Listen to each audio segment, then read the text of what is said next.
Hello and welcome to India Business Hour. I'm Ashmit Kumar and here are the headlines that we're tracking this evening.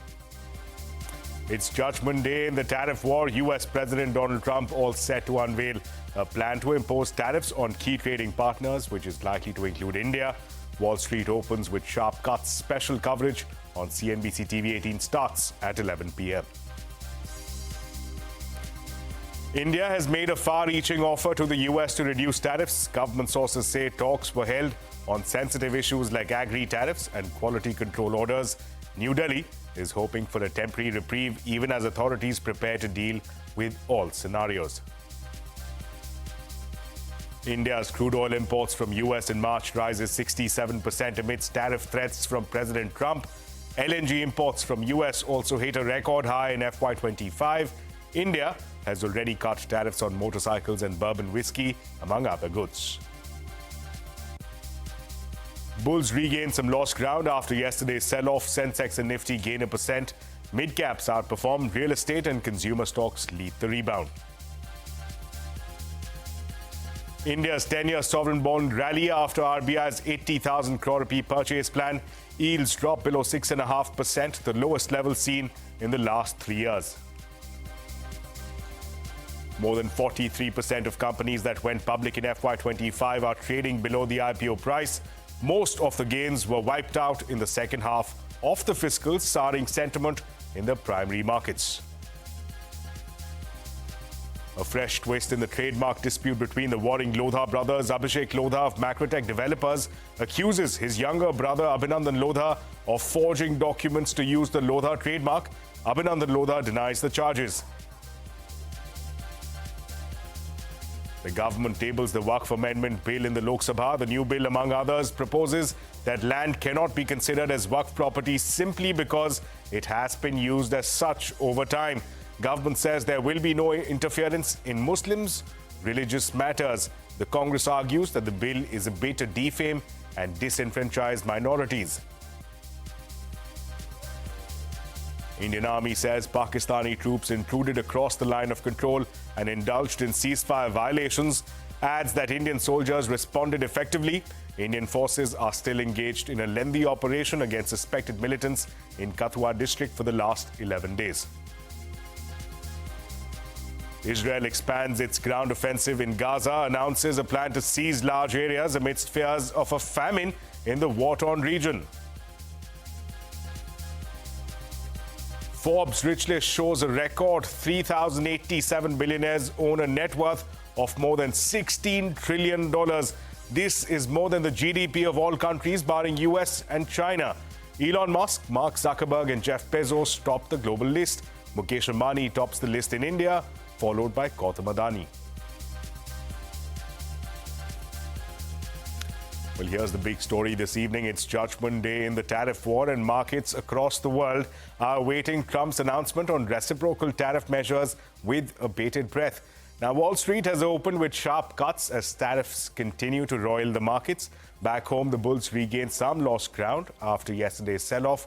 Nifty and Sensex gained nearly 1%, with heavyweights like HDFC Bank, ICICI Bank and Infosys leading from the front.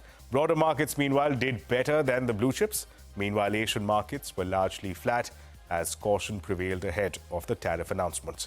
Now, US officials have made it clear that top trading partners with whom the US has a large trade deficit will be the target of these tariffs. The US runs a trade deficit of $41 billion with India, which ranks 11th in a list topped by China, Mexico and Vietnam. So what can India expect? Well, Sanjay Suri joins us now from Washington on the proposed tariffs. Sanjay, tell us, what can we expect? Everyone's waiting with a bated breath. Well, and everyone's waiting with bated breath for nobody knows exactly what. The fact is that even today, negotiations are continuing on what form these tariffs should take.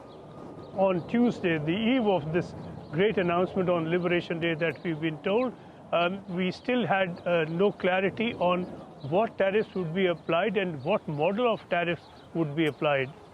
There was, as we know earlier, a proposal that Trump will introduce universal tariffs. That seemed to have been dropped, and instead you had reciprocal tariffs initiated or announced as the way forward. Now, of late, there has been some revival of that earlier proposal, and also other in-between proposals have been under consideration. For example, sector-specific tariffs, country-specific tariffs, where you divide countries into different lots and apply tariffs accordingly. The opposition to reciprocal tariffs has arisen because it's just too much work for the US government. Because if you go country by country, product by product, this is something that will go on and on and on. And I don't believe that the US government believes that it has the means and the time and the will to negotiate all that. So this is all still very much in the air. We really don't know what shape it will take. We do know from the White House that they say that whatever is announced, whatever is declared to be the way forward today, that may not be the last word, and that the US government will be open to negotiations after that. Right, Sanjay, thanks a lot for that. Clearly, the shape, size, nature, large questions, but equally unanswered. No clarity emerging as to what direction these tariffs could take from here. But speaking of the tariff concerns, that was the view coming in from Washington. But back home here in India, we understand, has made a far-reaching offer to the US to reduce tariffs. Government sources tell us that talks were held on sensitive issues like agri-tariffs and quality control orders. Delhi is hoping for a temporary reprieve, even as authorities prepare to deal with all scenarios. Abhimanyu Sharma, my colleague, is joining us now, giving us more clarity on the way forward. Abhimanyu, tell us, a slew of tariff concessions is what India has proposed to the US. What is it hoping to get in return come April 2nd? Several concessions have already been announced by India for the US ever since Donald Trump took over as American president. Now, the basic customs duty on motorbikes has been cut from 50% to 40% and 30% respectively on completely built up units with engine capacities of up to 1,600cc and 1,600cc or more. The BCD on motorbikes has also been cut in the union budget before PM Modi visited the US to meet Donald Trump. India also removed 6% equalization levy on online ads, which is going to benefit American software giants Google and Meta, and may also lead to a loss in revenue for the Indian government. India has slashed the overall effective import duties from 100% to 50% on bourbon whiskey, from 20% to 10% on carrier-grade Ethernet switches, and from 100% to 20% on synthetic flavoring essences. The BCD has been cut from 15% to 5% on the fish hydrolytes for use in manufacture of fish feed. India's LNG imports from the US have also risen to an all-time high. India is also intending to increase its overall energy imports from the US to reduce the trade imbalance. India and US are already in talks for a bilateral trade agreement, as both the countries intend to increase their trade to $500 billion over the next 5 years. It remains to be seen what is going to be the announcement on reciprocal tariffs by the United States and the subsequent action which is going to be taken by the Indian government. Right, Abhimanyu, thanks a lot for that update. Now, India's crude oil imports in March from the US have risen by as much as 67% compared to February. This as President Donald Trump continues his efforts to boost American oil exports. However, India's purchases from Russia have also risen by 11%. Speaking to my colleague, in fact, in February, Petroleum Minister Hardeep Singh Puri hinted that India will strengthen its trade ties with the US when it comes to energy. I think there is already fairly substantial energy cooperation. The fact of the matter is India needs more energy. We are in the market for more gas. We have a stated policy of taking it from 6% to 15% in the energy mix. And I think we have a very substantive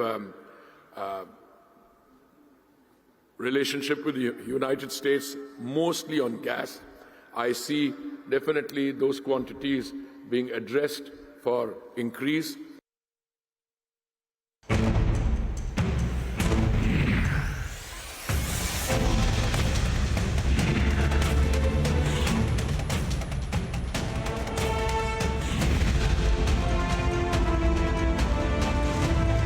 We're going to be very nice. Relatively speaking, we're going to be very kind.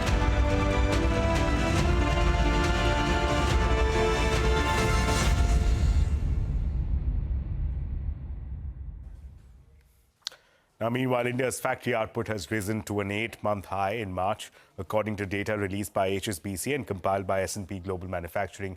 The PMI rose to 58.1 in March versus 56.3 in February. This was largely driven by stronger order growth, increased customer interest, and favorable demand conditions.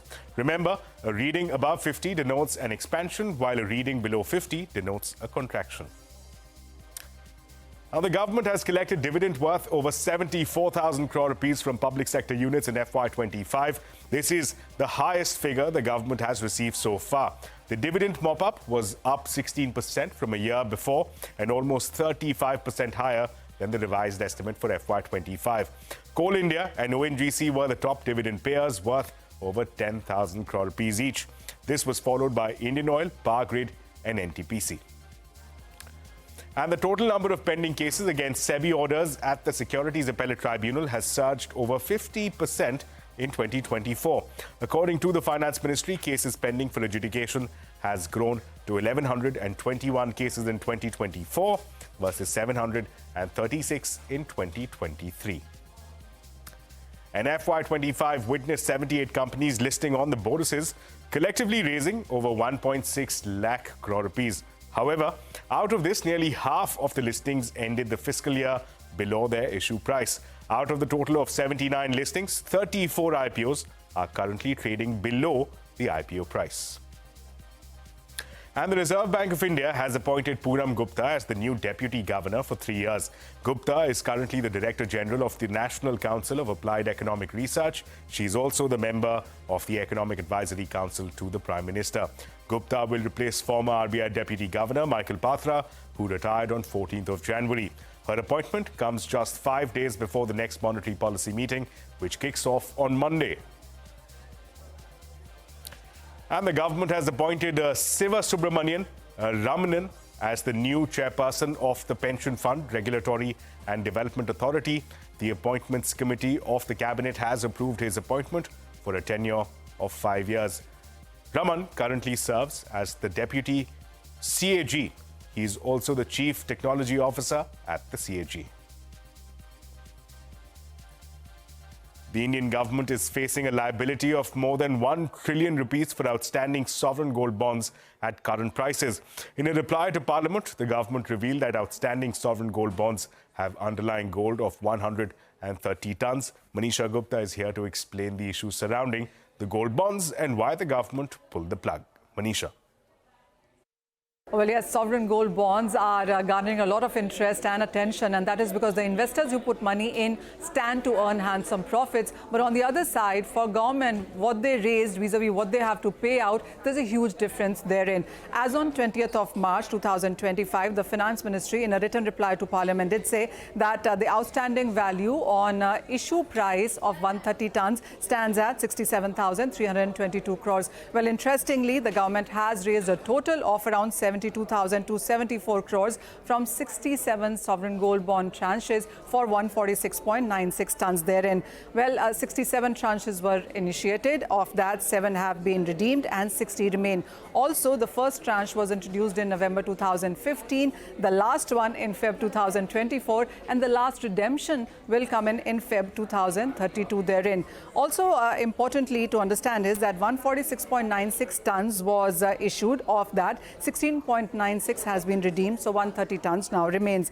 Also, when you look at the prices, well, between 2012 to 2015, gold prices fell by 15%. But since 2015 to 2024, the gold prices have gained by 180%. So that is where the high outflow from government also comes in. But even more interestingly, when you look at the price at which it was initiated and the price which it is redeemed, and that's the chart that should come in for you, shows that the gold price is almost double for every redemption, every last 7 tranches that we have seen redeemed. It has more than doubled there. And just to give you a sense on numbers as well, the first tranche was redeemed at 142% premium. This is inclusive of 2.5% of interest as well. Second tranche at 162% of a premium. Third tranche at 146% of a premium. So in these 7 tranches which have been redeemed until now, the government raised 4.8 thousand crores but has paid out 11.8 thousand crores. So that's a big difference difference that the government had to shell out. Interestingly, why did the government stop SGBs? The government also says they did that because the gold price volatility was much higher. The global economic headwinds is the second reason, and the term of borrowings had become relatively expensive. To support the outflows, though, the government is maintaining a gold reserve fund. For FY24, the actuals in this fund were at around 3,552 crores. But for FY25, this was revised higher to around 28,600 crores or thereabout. Apart from that as well, the RBI, since the scheme started in 2015, also has added nearly 320 tons of gold in its reserves as well. So there has been money that is being accumulated and sent. And the other side, gold also has been bought by various global central banks, including RBI too. Right, Manisha, thanks so much for that. Now let's move ahead as to the other news and updates that we're getting. A fresh twist in the trademark dispute between the warring Lodha brothers. Abhishek Lodha of Macrotech Developers has accused his younger brother's company, Abhinandan Lodha's company, of forging documents to use the Lodha trademark. Macrotech Developers alleged that the approval was secured with forged board resolutions and a fake PAN card. The alleged forged resolutions included a no objection statement from Macrotech. Abhinandan Lodha, meanwhile, has denied these charges. And Reliance has entered the esports business after its subsidiary, Rise, would announce that it would form a joint venture with Blast Esports. Rise plans to host large-scale gaming events on the Geo Games platform through this partnership. The JV will also help bring the European esports entertainment companies' events to India. And coming up, the annual Forbes Billionaires List is out. 3,087 billionaires across the world own a cumulative net worth that exceeds the GDP of all countries barring the US and China. And you can also catch all CNBC-TV18's news and updates on Facebook, YouTube, Instagram, X, and Geo Hotstar.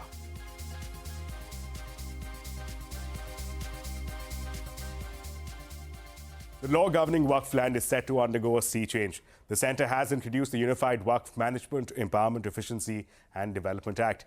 This bill will amend the Waqf Act of 1995. The proposed law has evoked strong reactions and polarizing opinions. So what are Waqf properties? What are the changes that are being proposed? And what are the concerns that are being raised? Well, we'll try to answer some of these questions. Waqf essentially means properties donated for charitable purposes. A person can donate a property as Waqf, which is irrevocable. The ownership of the property is then transferred, and this Waqf property is then managed by 32 state Waqf boards. Now, speaking of Waqf boards, here are some interesting numbers. The total Waqf land is pegged at 9.4 lakh acres. The total value, 1.2 lakh crores. This makes the Waqf boards the third largest landowners after the armed forces and railways. So what are the changes being proposed? Well, there are quite a few, but we'll focus on the big ones. Number one, the Central Council, which was an all-Muslim grouping, now, under this new bill, will need to have 2 non-Muslim members. Additionally, 3 MPs on the council need not be Muslims anymore. Number 2, the existing act provides for a degree of finality to decisions being made by the Waqf Board and the Waqf Tribunal. The new bill has another layer of legal appeal. The new bill says that decisions taken by tribunals can be challenged before the local high court. Number 3, the new bill proposes that no government property can be declared as Waqf property. This provision will also apply retrospectively, and in case there's any dispute, the fate of the property in question will be decided by a designated officer appointed by the state government. Number 4, through this bill, the government is seeking to increase the threshold of who can donate a property to Waqf. Only a person practicing Islam for 5 years or more will be eligible to declare Waqf. Number 5, Waqf by user. The legal understanding so far under the existing regime for Waqf by user is that a property that is being used as Waqf land for charitable purposes for prolonged periods will be deemed to be a Waqf land. This legal clause is now being removed. Number 6, the new law has also omitted Section 40. Section 40 is the provision that gives Waqf boards the power to decide whether a property is a Waqf property or not. Now, the sweeping changes have seen various political parties and Muslim organizations slamming the bill as an attempt by the centre to dispossess Muslims of their wealth. Critics also question the stripping of powers of Waqf boards and the enforcement of oversight and audit powers that the bill has blessed the state and the centre with. जो धार्मिक संस्थाओं का संचालन करते हैं उसमें कोई गैर मुस्लिम व्यक्ति रखने का प्रावधान किया भी नहीं है, हम करना भी नहीं चाहते। माननीय, भ्रम खड़ा किया जाता है कि ये एक्ट मुस्लिम भाइयों के धार्मिक क्रियाकलापों के अंदर, उनके दान की हुई संपत्ति के अंदर दखल करने का है। ये बहुत बड़ी भ्रांति फैलाकर, माइनॉरिटी को डराकर अपनी वोट बैंक खड़ी करने के लिए किया जा रहा है। इस बिल के द्वारा 4 इनके मूल उद्देश्य। पहला मूल उद्देश्य है कि संविधान को कमजोर करना, टू डाइल्यूट द कॉन्स्टिट्यूशन। इनका दूसरा उद्देश्य है भ्रम फैलाना, to defame the minority communities of India. इनका तीसरा उद्देश्य है to divide the Indian society. चौथा इनका उद्देश्य है to disenfranchise the minority communities. Now, the Pakistan Army has violated the ceasefire agreement by firing at Indian positions across the line of control. In the KG sector in Poonch yesterday, reports suggested that the Indian Army had injured 4 to 5 people in retaliatory firing. This is the first time in recent months that the Indian Army has confirmed the ceasefire violations by Pakistan. The Army also stated that there was no loss of life or property on its side. At least 2,700 people have been killed after a deadly earthquake hit Myanmar on Friday. Experts have said that the death toll could cross 3,000 mark very soon. Rescue teams pulled out a man who was stranded under the rubble for 5 days. Humanitarian agencies have urged other countries to ramp up aid ahead of the monsoon season. Officials have said that rescue teams are still recovering those trapped under the rubble. They added that hospitals across the affected areas are overwhelmed. And Israel has continued to expand its ground assault at Gaza. At least 53 Palestinians have been killed after forces relentlessly bombarded the region. More than 1,100 Palestinians have been killed since Israel broke the truce last month. Israeli defense minister said that the military plans to capture extensive territory. All eateries in Gaza, including 25 run by the World Food Programme, have shut down. This comes after Israel's blockade continued for a 31st day, the longest siege since the war began. China has launched military drills targeting Taiwan with a rehearsal blockade and attack for a second day. The Chinese army has said that it will practice hitting key ports and energy infrastructure in Taiwan Strait. The United States has condemned these exercises, accusing Beijing of putting the region's security at risk. U.S. Senator and Democrat leader Cory Booker has created history by delivering the longest speech in the Senate. The speech lasted 25 hours, and he vowed to remain on the Senate floor as long as he was physically able to. Booker said that he fasted and curbed water intake ahead of the record-breaking speech. He was speaking against U.S. President Donald Trump and said that Trump administration posed a grave and urgent danger to the country's people and democracy. This is what Booker said, just ending his 25-hour speech. Do you know you have just broken the record? Do you know how proud this caucus is of you? Do you know how proud America is of you? This is a moral moment. It's not left or right, it's right or wrong.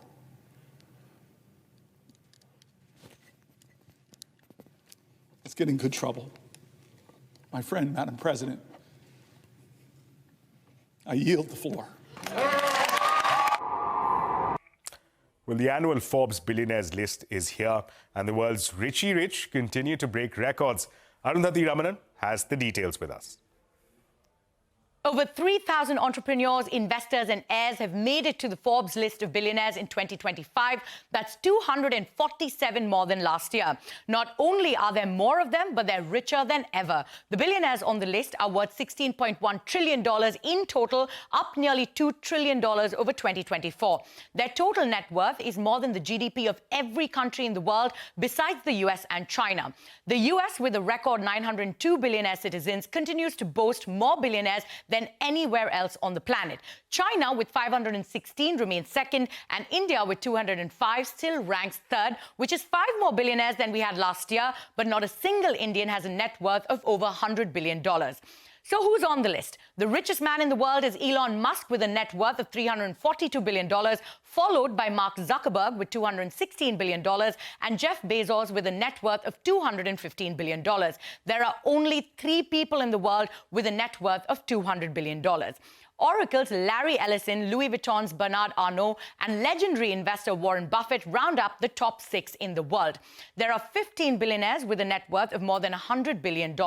US President Donald Trump's net worth has doubled in the last year from $2.3 billion to more than $5 billion, thanks to his social media platform Truth Social and cryptocurrency bets. Mukesh Ambani remained the richest Indian and the 18th richest man in the world with a net worth of $92.5 billion. The other Indians on the list included Gautam Adani at number 22 and Savitri Jindal at number 48.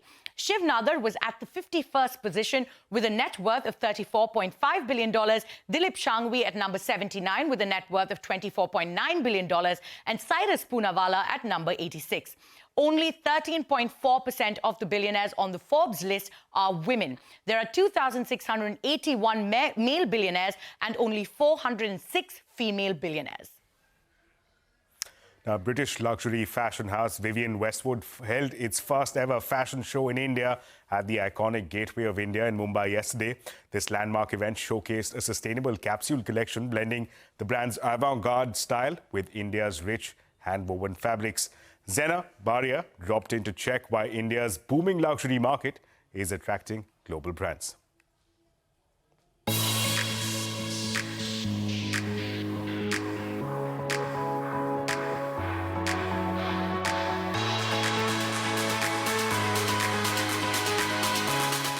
Luxury fashion's fascination with India has reached new heights. Following the pre-fall show of Dior in 2023 at the Gateway of India, British fashion house Vivienne Westwood has made its remarkable debut at the very same spot.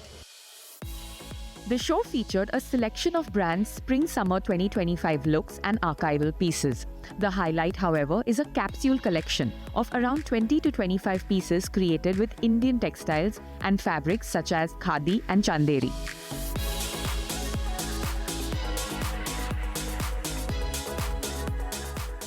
This move highlights the rising prominence of India's luxury market, drawing top global brands, affluent consumers, and exclusive collections tailored specially for Indian audience. According to industry reports, luxury brands are increasingly targeting India's projected 15 to 25% growth potential by 2030.